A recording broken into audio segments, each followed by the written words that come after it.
So, expectations. So, the first thing I just was thinking about is like, okay, what are expectations? And, I feel like expectations are actually a part of being human.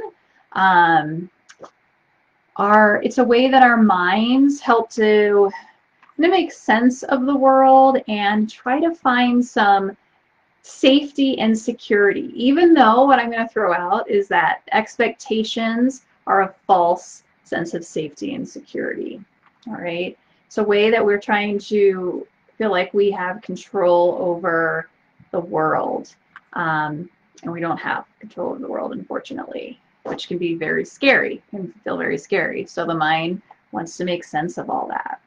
And expectations are learned. They vary across cultures, across families, across like social systems, and really, it's almost like each being, they're their own universe. And so when they come together, the expectations that each person has, they may either mesh well or they might not. And there can be a lot of conflict that arises just simply because of different expectations. And a lot of times we just assume that everyone has the same expectations as we do. And we don't voice them and talk about it and communicate with it. Like we communicate them. So a lot of misunderstandings can happen because of that as well too. Different expectations that arise. Okay. So I really see expectations as well are a story about what we hope an outcome should be or how the world should be. Okay. I'm going to give a personal example with that. It's just a silly one that happens between my husband and I, and it comes to do with doing the dishes. And I grew up in a family where the expectation was whoever cooked does the dishes. And it's an expectation that my husband actually doesn't fully agree with. And at times he even actually can resent it when that comes up, when that expectation of mine.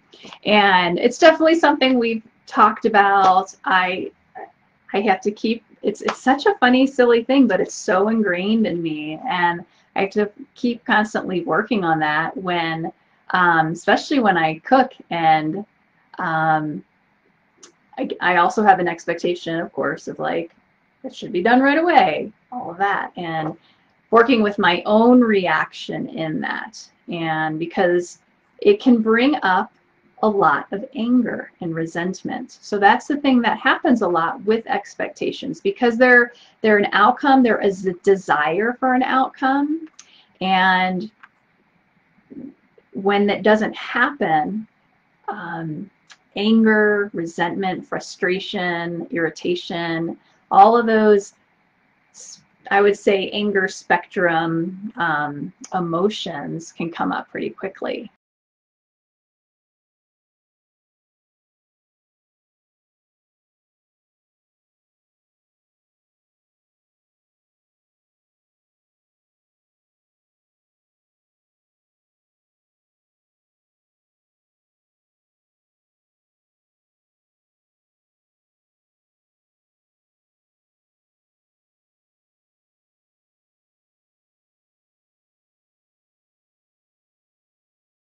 So the first comes back to just even what I talk about with befriending emotions here, just what I have on my shirt.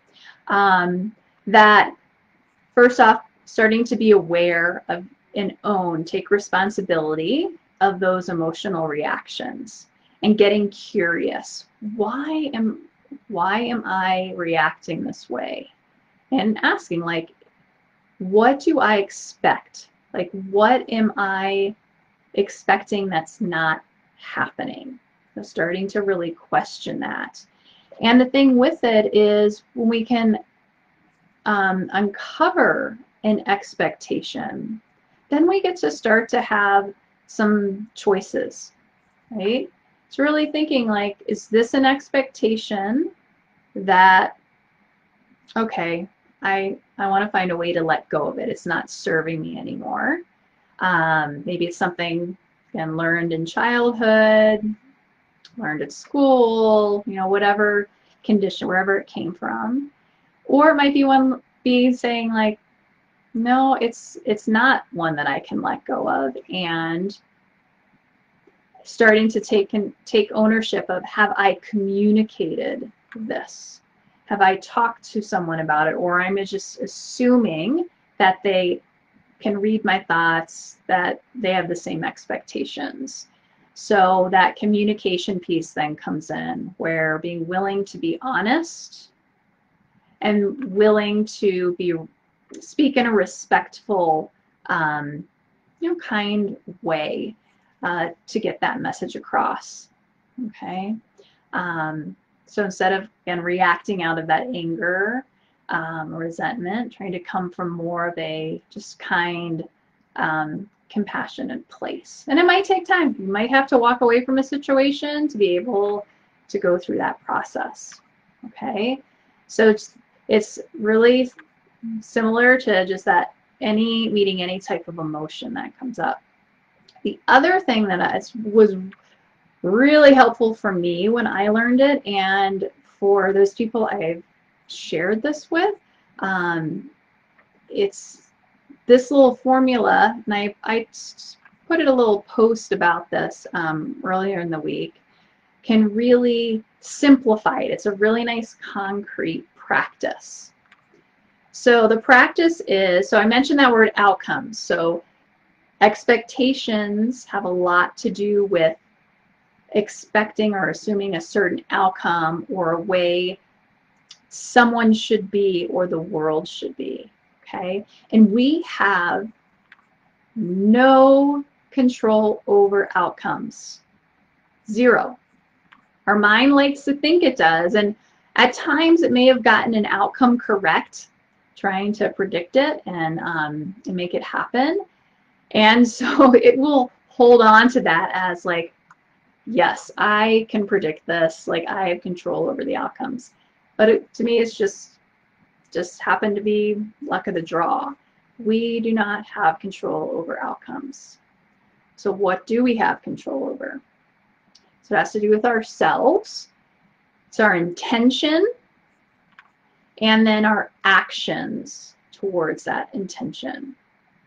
Okay, so for example, coming back to what I shared with just the dishes in my house, that when I was able to finally step back and own, like, hey, this is my reaction, this is my expectation, I know it's came from growing up, and being, what's my intention with that expectation? And a couple of things. I mean, one is my intention of, when someone else cooks, I want to say thank you. So showing them just appreciation. That another intention is just to work as a team and have things run smoothly. And I also have an intention of, I enjoy having like a clean kitchen. I do. It feels good. And so that creates actually some joy in my life. And so owning those things, those are my intentions, then I can now say, okay, what are my actions towards this, right? Getting upset at my partner doesn't really fit with any of those intentions. So so it's been helpful for me to be like, well, if I want to show appreciation, like, it also helps me stand back and say, okay, I've cooked. But what else has my partner done? Like, just cleaning up as well can also show appreciation. And if there's a night where I'm like, I don't want to clean up, go over and talk and ask him to do it. And it has gone a lot more smoothly. I'm able to laugh at myself a lot more easily, and it's not as much of a big deal. Again, it's something I keep working with. Like, it really likes to rear its head, but by doing that, it really deflates the anger and the resentment, and it helps at least me in that situation even connect more to just gratitude and appreciation.